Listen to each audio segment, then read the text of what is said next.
Recalibration of the mind means clearing our perceptions and recovering our capacity for pure observation. Ichi Lee.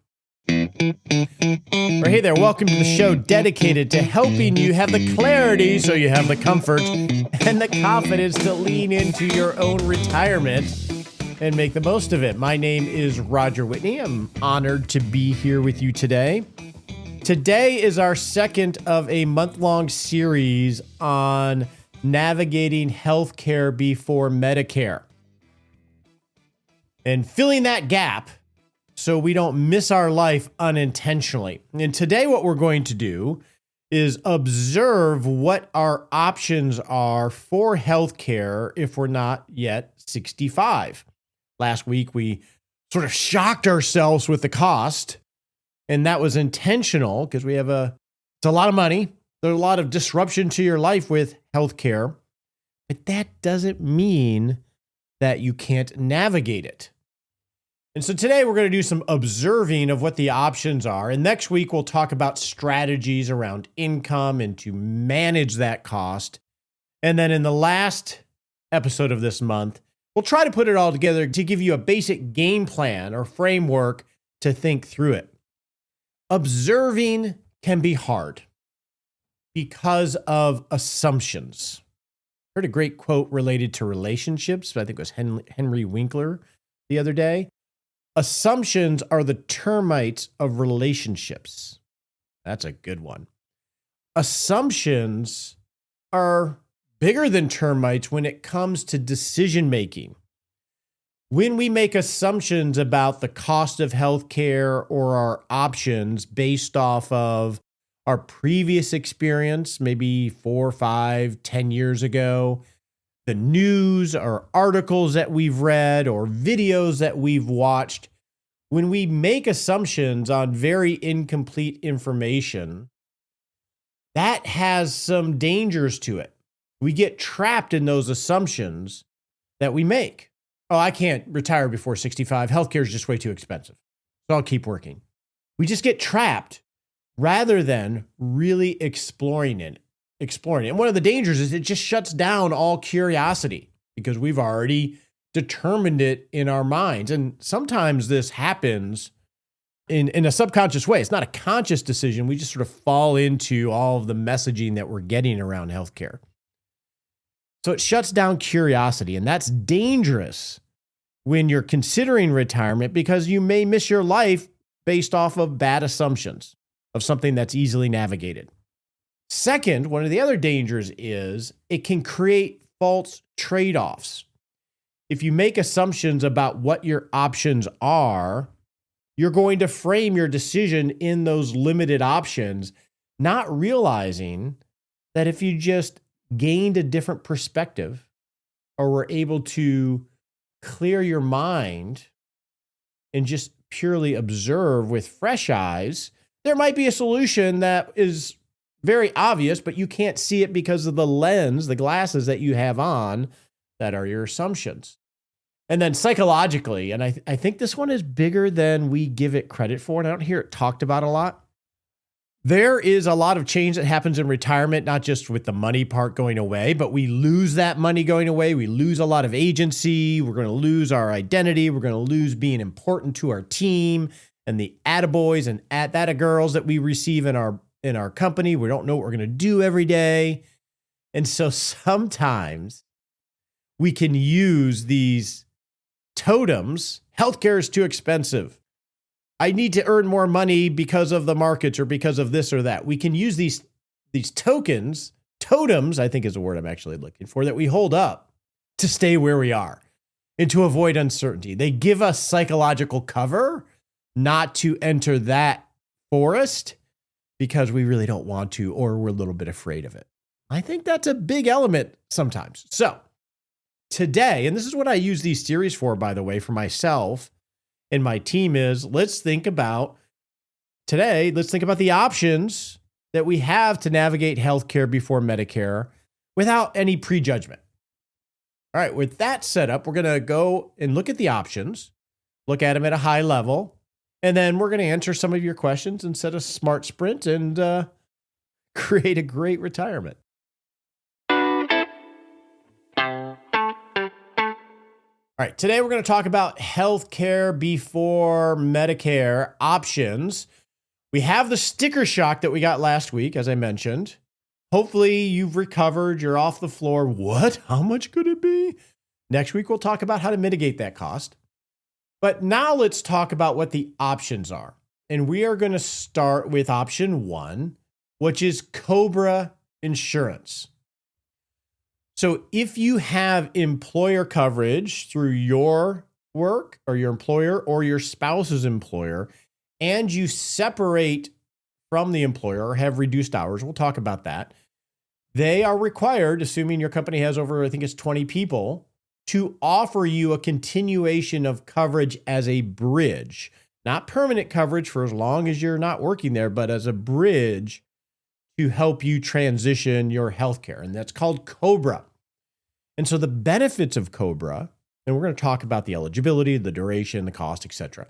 The benefits of COBRA is really you're just keeping your same insurance. So if you're on an insurance plan at your company and you're looking to retire, if you retire, you could sign up for COBRA and you have exactly the same insurance. So there's no change in providers. The system is going to operate like it's operated with your providers and your pharmacy. How much you've paid on your deductible throughout the year will continue for that year. It just continues on. So there's no interruption in providers. Now, what makes you eligible to be offered COBRA? Like I said, the company has to be large enough. I believe the last I looked, it was like 20 people plus they have to offer it. But your eligibility is if you have a reduction in work hours, making you ineligible for coverage as a full-time employee, then they have to offer you COBRA. And that could be separation of service. You leave or you're laid off or you're retired. Divorce or legal separation from a covered employee. So if you're a spouse and you're on your spouse's insurance and you separate or you divorce and you lose that coverage, you get offered COBRA. Or if you're married and you're on your partner's coverage and they pass away, the company will offer you COBRA as a bridge. And that's the important thing to remember here with this option. This is just a bridge. It's a temporary fix, but it does buy time for you to navigate this amongst all the other disruption you might be having because of retirement or layoff, etc. So how long do you get COBRA? I'm talking about it being bridge. How long is this bridge if you were to select this option?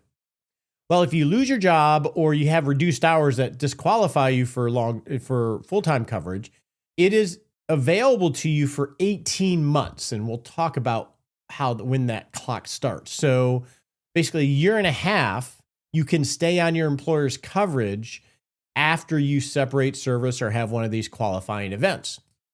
Now, if you're divorced or separated or you have a dependent aging out, it's actually 36 months. So if you get divorced, you actually have a 36-month window. And if you become disabled during the first 60 days after leaving, we'll talk about that, it could be up to 29 months. So the duration, it's a decent bridge. Not a permanent fix, but it could fill the gap if you're 63 and change to get you to Medicare or to get your spouse to Medicare and only one of you has to go on the ACA, which we'll talk about in a minute. So it's a good tool, especially if you're close to Medicare, to continue coverage just to fill that gap or bridge you to Medicare. All right. We know there's a cost because everything costs money in healthcare. So what is the cost if you choose the COBRA option? Well, essentially the cost is what the cost of the healthcare is without the employer subsidy. Remember we talked last week, and let me go get those numbers here. So let's assume it's family coverage, and this comes from the Kaiser Family Foundation Annual Employer Survey 2024. If it's family coverage, the average total premium is $25,500, and typically an employer on average is covering 75% of that. So if you elect COBRA, the employer stops contributing to your healthcare, and you end up bearing that entire cost. And if you're single, again, I'm referring to the Kaiser study, the annual premium is about $8,950 a year for a single person. And on average, the employer covers about $7,500 or 84% of that. So what happens with COBRA typically, and there's always exceptions, is that you pay that entire amount and the employer subsidy goes away. So this can be pretty expensive. And depending on what your option is in ACA, because remember, you're looking at all this stuff with fresh eyes, with lack of judgment. We're putting judgment aside. We're just trying to gather facts here. And it's important to understand the facts of what this option is so you can integrate this into your plan of record and make a good decision for yourself. All right. Now, how do you get enrolled? What are some of the requirements about enrollment? And these are things to pay attention to. The employer has to notify the administrator of your healthcare plan within 30 days of an event. And that administrator has to send you written notice within 14 days. And then you have a 60-day window from the time that you receive notice or your separation, whatever is longer, to make your decision. So you have some window here. So if you separate service, say on July 1, you receive the notice on July 31st. There's 31 days in July, right? On July 31st, then you would have 60 days from that date to elect COBRA or not. And here's a nuance of that. If you elect COBRA on the 59th day, so that'd be July, August, September, say end of September, then it's retroactive from the time that you separated, by the time you got the notice. And that's interesting because you essentially are uncovered without paying insurance for 60 days-ish or more. But if you elect COBRA on the 59th day, you have to pay the back premium. So that's a quirky thing about it.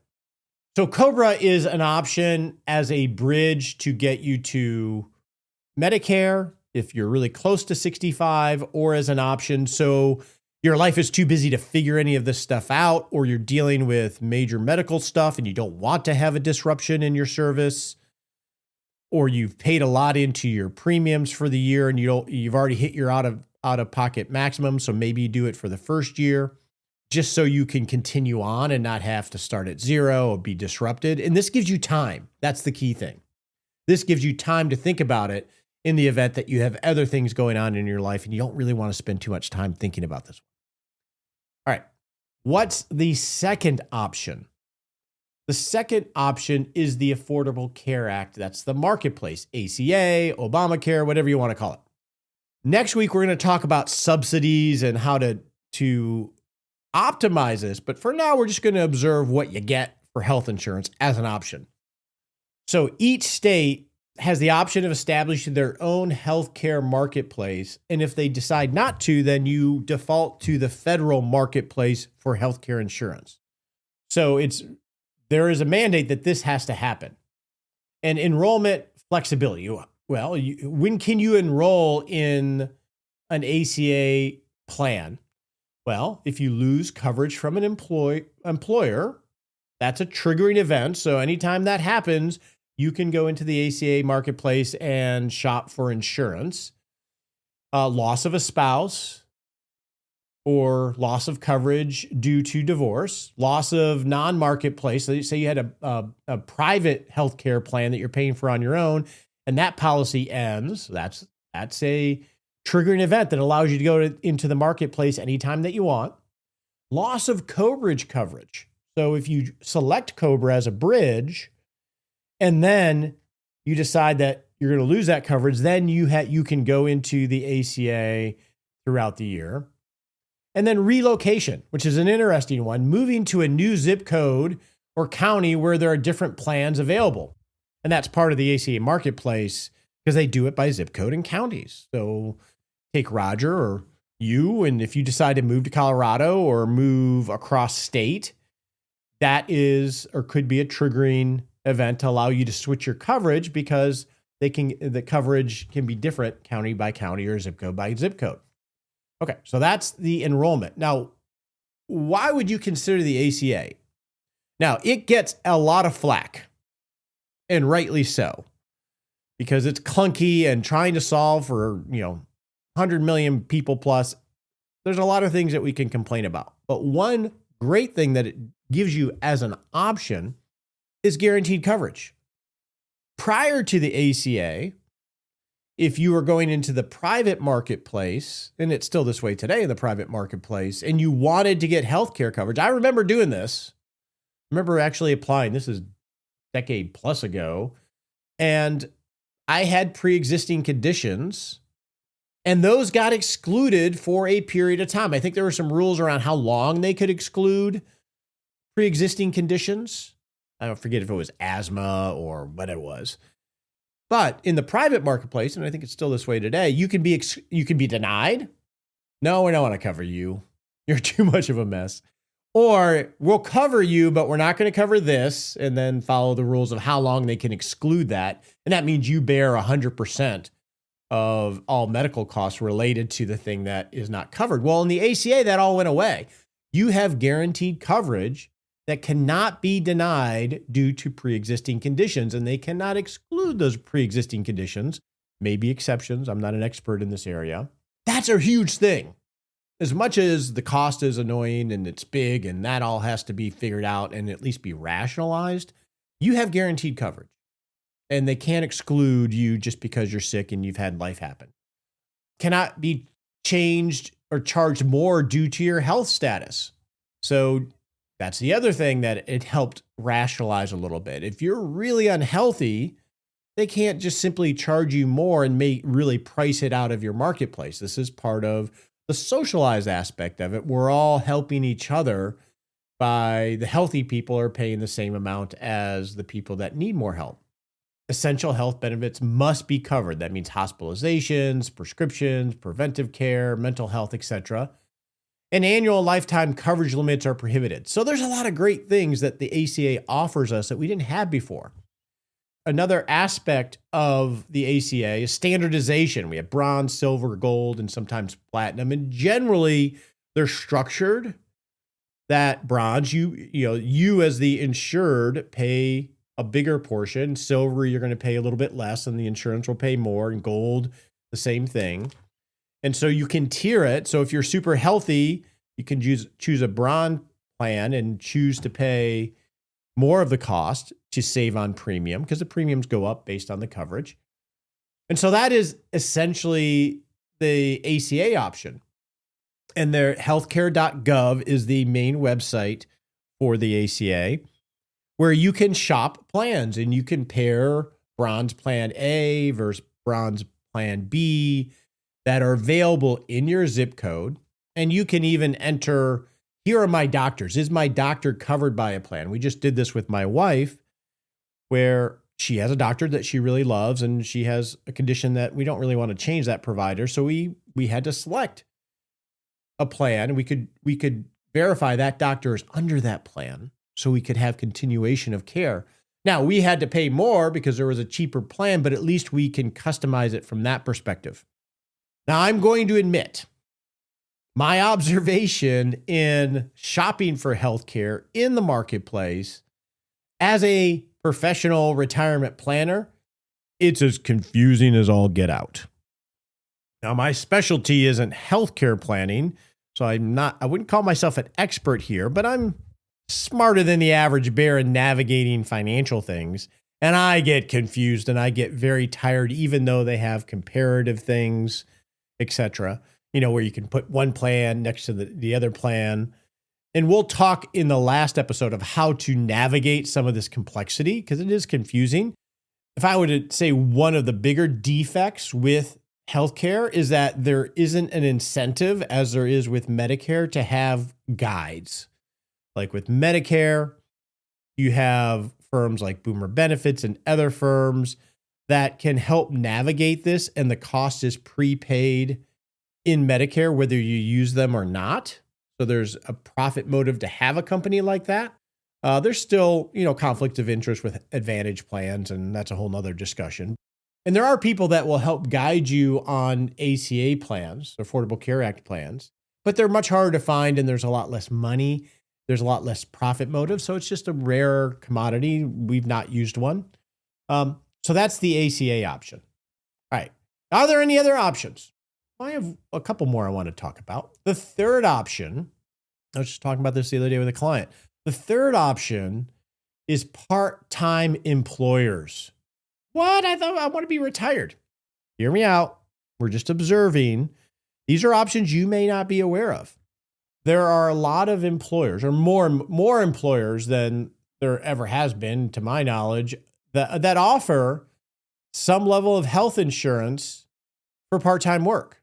If you're open to part-time work, this might be a really good option to help you subsidize the cost by earning some income, as well as getting a more of a group plan via the health insurance of the part-time employer. And it has a lot of non-financial benefits as well, which I want to talk about.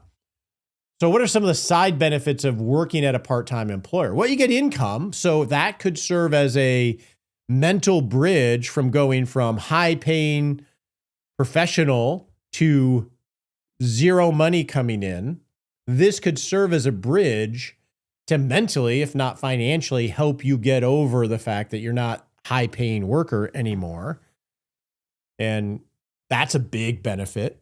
I have clients that use this where they work part-time and that funds their fun and their extra things that they want to do. So we all grew up. I earn it and then I reward myself with the trip or the thing or the gift or the experience, etc. So it can continue that dynamic and keeps you on your toes and feeling like you have more agency or some agency and bringing in some money, bringing home the bacon. That's number one.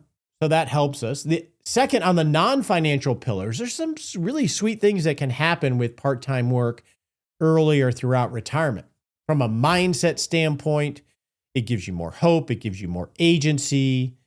It keeps you active and engaged. From an energy standpoint, you're moving around more. You have a reason to get out of bed with mindset. You can be active and engaged physically. And it gives you, from a passion standpoint, it can give you a purpose. It can give you camaraderie and the team, etc. From a relationship standpoint, it puts you out in the wild of the world to bump into people and coworkers and customers, etc. And those can lead, now those may not be your end-all be-all relationships or passion, but they can lead to other things. It's about activity and moving forward. They get you out into traffic. So the relationship you build, say with a coworker, could lead to a different relationship that could be a lifelong friend. Or the passion, the activity. When I say passions, I'm thinking, what are you going to get up and do every day? What hobbies do you have?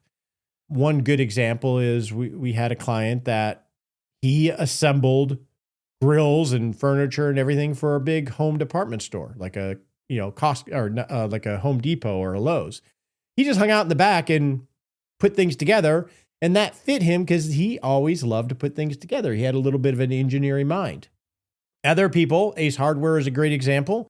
I don't know about their healthcare coverage, but they got to be helpful and talk about hardware and home improvement and help people and interact about talking about things they like. Same thing if you love cars, working at an auto parts store. I don't know what their health coverage is, but these are things we can go observe, and they get to talk about cars every day. And maybe they meet somebody as a customer that they become a friend with because of their common interests. So you can see a lot of the positives on the non-financial pillar. But from a practical standpoint, as an option, it can be a great bridge because you're going to earn income and you're going to get healthcare. Now, some of the companies that offer this, and again, you would want to go observe what companies might offer this because this list changes all the time. I'm just going to mention a few. Starbucks at 20 hours a week, they provide healthcare coverage. My daughter was on Starbucks healthcare coverage for a number of years. Costco, 24 hours a week, you get healthcare coverage. That was the conversation I was having with the client. She was like, I'm going to Costco. They'll hire me. I'm awesome. I love hanging out with people. I'm going to do that for 2 years. That was her option for being out and hanging out with people in Costco. I would not choose Costco. That's too many people, too much stuff going on. Starbucks, I probably wouldn't choose either. But IKEA, I believe, is one of them. If you're into furniture and decoration and putting things together, and maybe IKEA is your jam, and they may offer healthcare coverage. REI, that's a cool one. That one I might do.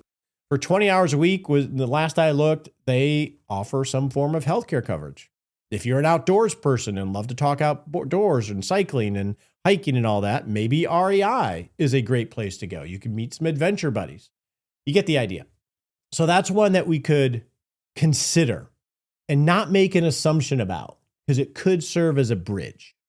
You could have COBRA as a bridge, and then you do a little part-time work as a bridge, and then maybe that gets you to Medicare. Lastly, a couple alternative type of options are the private non-marketplace plans, which you're going to have to go through underwriting. There may be some exclusions of coverage. I don't know anybody in my network or cohort of people that do that. Health share plans, which are not insurance, which is important to understand, but health share plans, which are essentially people coming together in an organization, contributing money and supporting each other on healthcare, very much like everybody coming together to do a barn. I know people that are on those and have been on them, and they've worked really well, even when they had a life event. But I also have had the personal experience of it not working very well. In my wife's case, we were on a health share plan prior to her diagnosis of psoriatic arthritis. And then when we needed to get the medicine to treat that, they don't cover that. So the prescription coverage wasn't going to handle it. And it was such an expensive prescription that it just made it not viable. And luckily for us, this all happened around open enrollment, which is in the fourth quarter of each year. So we didn't get stuck with our Medicare plan, and because we wouldn't have been able to go into the marketplace. So those are a couple alternative options, but I would look at those first three with fresh eyes and work that into your plan of record. All right. So next week, now that we've observed some options, we're going to talk about how do we manage or mitigate the cost of these options via ACA subsidies or support from pharmaceutical companies and reimbursement plans and things like that, so we can observe where the opportunity set might be there. All right. So exciting. Is healthcare ever going to get more exciting than this, right? All right. Let's go answer some of your questions. Now it's time to answer some of your questions. Next month, in March, I'm talking about March already, we're going to have some expert interviews.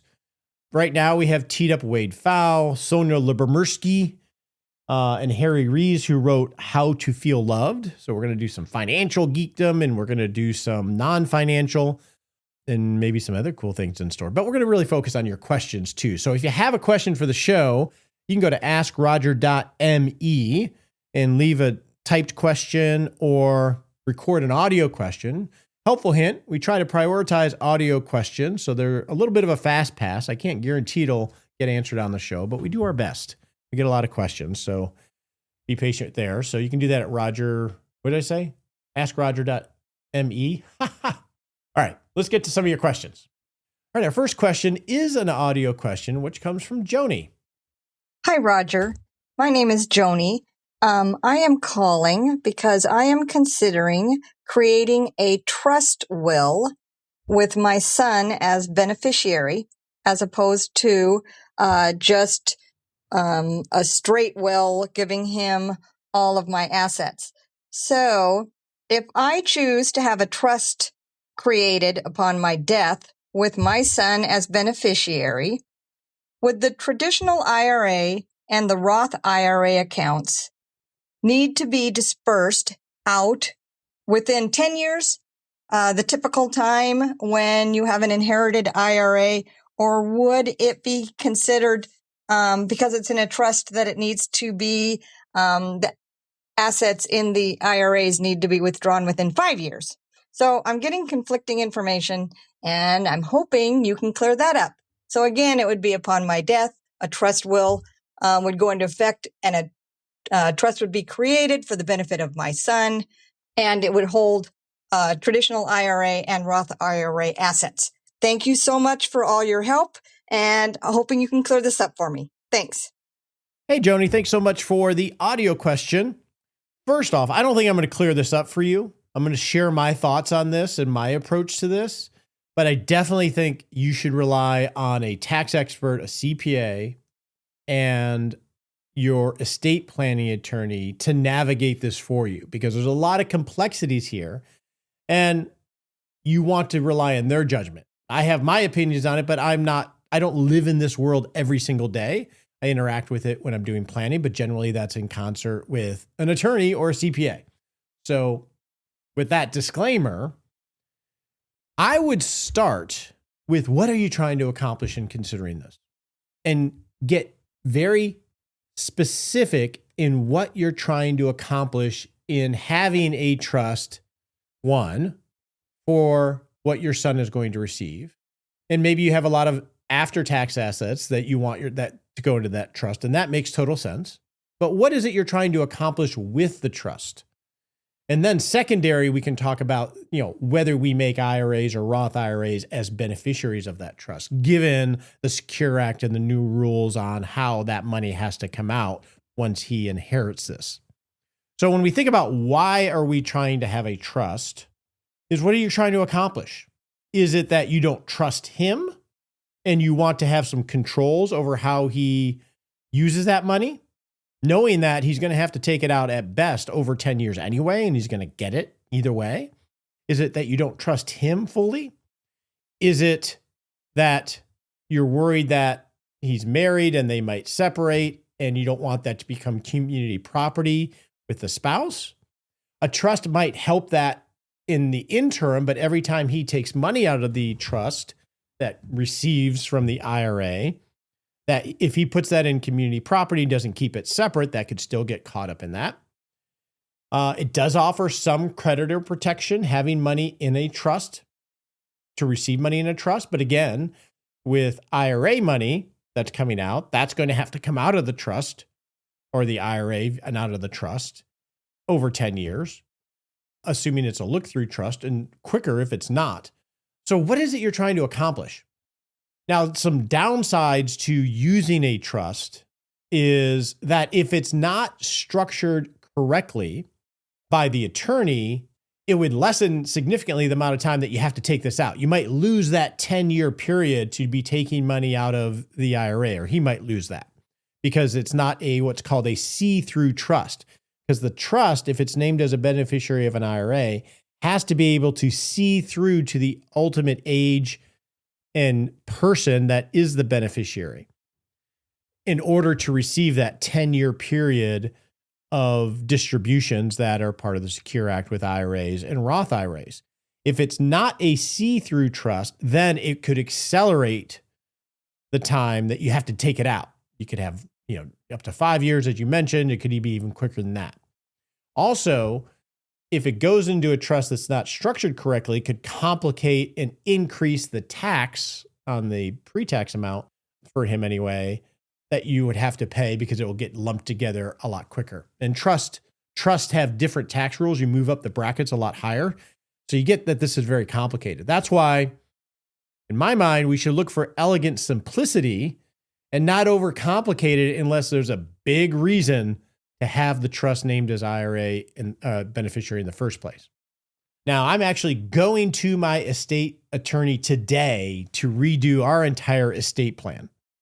Joni and I have a son and a daughter, and they're going to inherit after-tax assets if we still have any, our house and investments and blah, blah, blah. And then we have IRAs and 401ks, and we are going to have this option on the table to observe, do we have that go through a trust? And I am 99% sure the answer is no. We may do a trust at our death for the after-tax assets, for creditor protection and separation of property, etc. But it's highly unlikely that we will do it for the beneficiaries of IRAs and Roth IRAs because with the Secure Act, it can create all these unintended consequences that we can't foresee. And there's not much of a tax benefit or protection benefit for a long enough period of time to have that complication. So I would be personally very wary of naming trusts as the beneficiary unless there's a really compelling reason to do so. Our next question comes from Christine. Christine says, listening to your episode from 2021 on open-end mutual funds, is there any way, if you are looking at mutual funds, say in November, to tell if they have had gains or losses up until that point in the year? Not really, Christine. And the reason is they're doing this in the background. And when you buy an open-end mutual fund, you're buying a portfolio that's already in existence. And depending on what markets were like before you bought it, there are what are called embedded capital gains. So let's say we're here in February 2026. You buy an open-end mutual fund that invests in stocks.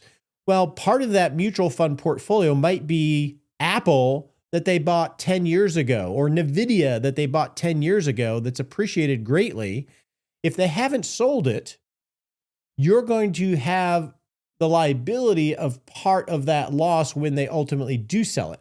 And so when you're in November, you're not going to know what's going on in the portfolio from a realized gain loss perspective. Now, you're also going to participate in losses as they realize those. So the only way that you can really navigate this is, one, look at the history of an open-end mutual fund in terms of what's called turnover and their past distributions of dividends, capital gains, and interest. So you can get an idea of what they did in years past, because every mutual fund has a philosophy on trying to manage this. So that can give you some sense of what history has done with this fund. The second thing you can do in November is go to their website and most mutual funds will publish an expected capital gain and distribution number, because generally they distribute capital gains and interest and such in November and December of each year. So you can at least get some forecast of what they're expecting. In my experience, the last few years have been a little rough with open-end mutual funds related to capital gains distributions. Higher than normal, at least in my experience, and the clients have felt that for clients that still have them. And sometimes we still have these things, right? Right, Christine, because we bought them and we didn't have ETFs, or that was the strategy. And now we have these new products, but have all these capital gains that we can't get out of them. It's a mess, which is frustrating. But many times, Christine, and this is really the worst case scenario when it comes to capital gains distributions, a lot of times when we have really bad markets like we did a year or two ago when the markets were down, a lot of these funds will issue more capital gains because they're managing cash flow. Because if people are asking for their money back, then they have to sell stocks, and then you have to pay your portion of whatever gains, if there are any. So look at the history and then look for those estimated capital gains in November, December, early November, December, so you can at least get a little bit ahead of the curve on that. And hopefully that helps. Or as an alternative, I'll just add this on as an addendum. If you're in open-end mutual funds and you're frustrated with these capital gains distributions and interest distributions, one little thing you can do to help mitigate future ones is to stop reinvesting capital gains, dividends, and interest. Let them pay out as cash. At least you're not buying more shares to have more distributions on later on. And then you can start moving that money either to pay some of the tax on those capital gains, because you're paying tax along the way. So now you'll have some money, so the fund is paying its own taxes in some way, and or using that money to redirect to more tax efficient investments as, relatively passive exchange traded funds. Our next question comes from Andy, related to the Retirement Plan Live subject and the fact that they're very young. Andy says, "Hey, Roger, just a comment about Monte Carlo and long-term scenarios. You use 1,000 trials, which is typical in what I use, but for these very long predictions like Henry and Lucy, who are 49, there's so much variability over the time frame that you might want to bump up the numbers of trials or iterations. When I use 1,000 trials, I get 88%, then 90, 92, and 78. Sending it to 5,000 iterations tightens it up. In other words, you can do a Monte Carlo for a really short retirement with just a few iterations, but for a long one, you might want to use more." Now, Andy, I am not a statistician, but I don't agree with the assessment. And one is, they're not predictions. They're just simulations of randomness of returns. And maybe there's some nuance from a statistical standpoint that a statistician can speak into. Just shoot me an email at roger@rogerwhitney.com. But adding, the 1,000 iterations get you a distribution. And basically, my understanding is we're just building a distribution of a bell curve. And yeah, we could do 1,000. I've seen articles that say 500 is enough. I don't know if adding more because they're younger gets you any more information, since the horizon is so far and there are so many rigid assumptions that are going into each iteration to begin with, right? Because there's only one variable when you do these things, and that is market returns. There's a ton of other variables that we have fixed that are going to be all over the place. There's spending and inflation and taxes, etc. So I think this is, in my view, Andy, a case of the quest of more precision isn't going to really yield more accuracy or information to help in decision making because it's so far over the horizon. I could be wrong, but that's my take on it. I think I always want to be careful when we think about these things. They're not predictions. They're just a trial within a very controlled way. And when we see these 88% or 92%, there's a false sense of certainty and security when we use software like this, that even if intellectually we know that, we quickly disclaim that and still act like there is certainty and clarity when there's not. And that's a real big danger in using these tools, because they're pretty, they show us charts. And I think as retirement planners and advisors, our industry can be really bad about that because in how we frame it. And I've talked about this before. These things are just long-term feasibility tests. Use them very carefully and don't take them too seriously. They're like a compass. You're going to be bouncing around all over the place. You're just trying to keep making better little decisions. That's really the most important thing, is that hedgehoggy, just keep iterating and iterating. I know we wanted to retire that word, but it's a good word for this. All right, now let's go set a smart sprint. On your marks, get set.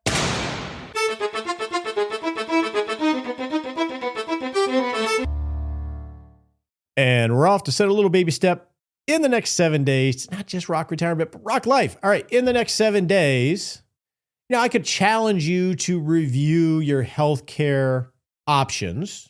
And if you're at the precipice of retirement, maybe you go do that. You start to look at things, get a notebook, start to explore some of the options that we talked about. But if you're a few years away from retirement, say 4 or 5 years away, or you're on Medicare, probably not as important. But at some point, you do want to review your options, even if you're already on Medicare. I talk to my daughter all day long, Emma, who works at Boomer Benefits, and it is important to revisit this stuff because things change. Things change with plans on what's covered and what's not. There are options. So it's an important exercise, generally in the, right around just before open enrollment. That's why we have Danielle on when it comes to Medicare. But unless you're really close to retirement and you're really grappling with this, just be aware of this stuff and be careful of your assumptions.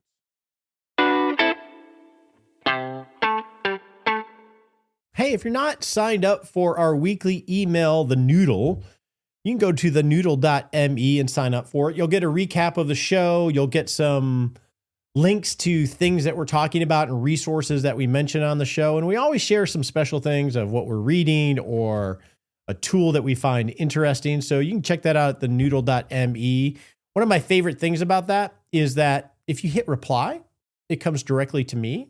And we take those questions that you reply back to us and we put them in our question hopper. And if you need help or you just want to give a shout out and say something to me, or hopefully it's nice, or whatever you want, it's a great way to have two-way conversation. Hope you're having a great week. We will get into how do we optimize this a little bit on next week's episode. The opinions voiced in this podcast are for general information only and not intended to provide specific advice or recommendations for any individual. All performance reference is historical and does not guarantee future results. All indices are unmanaged and cannot be invested in directly. Make sure you consult your legal, tax, or financial advisor before making any decisions.